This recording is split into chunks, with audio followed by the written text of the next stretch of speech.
గురుగారు, మధుమస్టికం అనే చెట్టు కొమ్మ పుల్లను తింటే కోయిలలు మన వద్దకు వస్తాయి అనే ఈ మాటలో వాస్తవం ఎంత?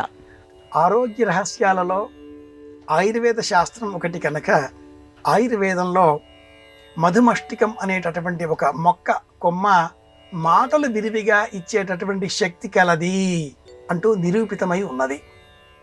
ఈ మధుమష్టికాన్నే ప్రాంతీయ ఆచారాలలో వివిధ ప్రాంతాలలో మధుయష్టికం అని కూడా పిలుస్తూ ఉంటారు. చిన్నపిల్లలకు మాటలు ఆలస్యం అవుతున్న ఎడల ఈ మధుయష్టికం అనే లేత పసుపు రంగు వర్ణంలో ఉండే మొక్క కొమ్మ, ఎండిపోయిన కొమ్మను తెచ్చి సానరాయిపైన రంగరించి ఆ మిశ్రమాన్ని తేనెలో కలిపి చిన్నారి బాలబాలికలకు నాలిక పైన అలదినట్లయితే ఆ నాలిక కాస్త పలచనబడి మాటలు వెంటనే వస్తాయి. నాలిక దళసరిగా ఉంది, మాట రాదు.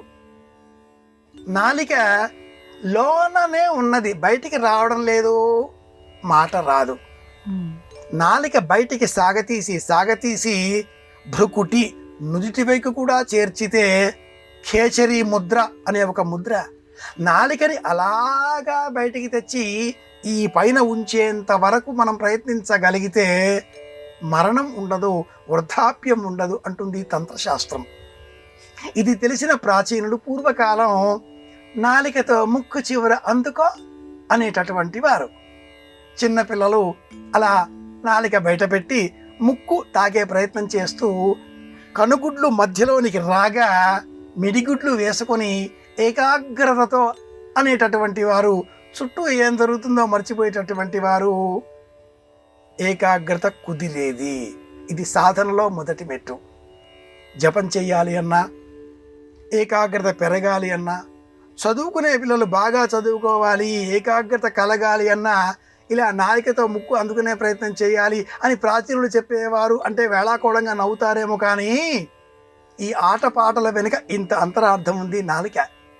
నాలికని పలచన చేసేటటువంటి శక్తి యదుకం అనేటటువంటి ఈ మొక్కకు ఉంది. యష్టి మధుకం, యదుకం, మధుకం, యష్టి మధుకం, ఇలా వివిధ నామాలతో ఈ మొక్క వేరు లేక కాండం వీటన్నిటిని సంబోధిస్తుంది ఆరోగ్య శాస్త్రం, ఆయుర్వేదం. అంతటి చక్కటి నాలుకతో మంచి మాట పలికితే ఆ మాట కోకిల కంఠస్వరం వలె ఉంటుంది. యష్టి మధుకం తిన్నవారు మాట్లాడితే చెవికి శ్రావ్యంగా ఉంటుంది, వినసొంపుగా ఉంటుంది. సంగీత సాధన చేసేటటువంటి వారు నీటికి వేడి నీటిలో కాసింత ఈ యష్టి మధుకం వేసి మరగ కాచి ఆ నీరు సేవిస్తారు. ఇది రహస్యం, సంగీత శాస్త్రానికి సంబంధించిన అంశం. కోకిలలు దగ్గరగా వస్తాయి అని చెప్పడంలో అర్థం ఏమిటి అంటే అంత చక్కటి కూత మనకు వస్తుంది.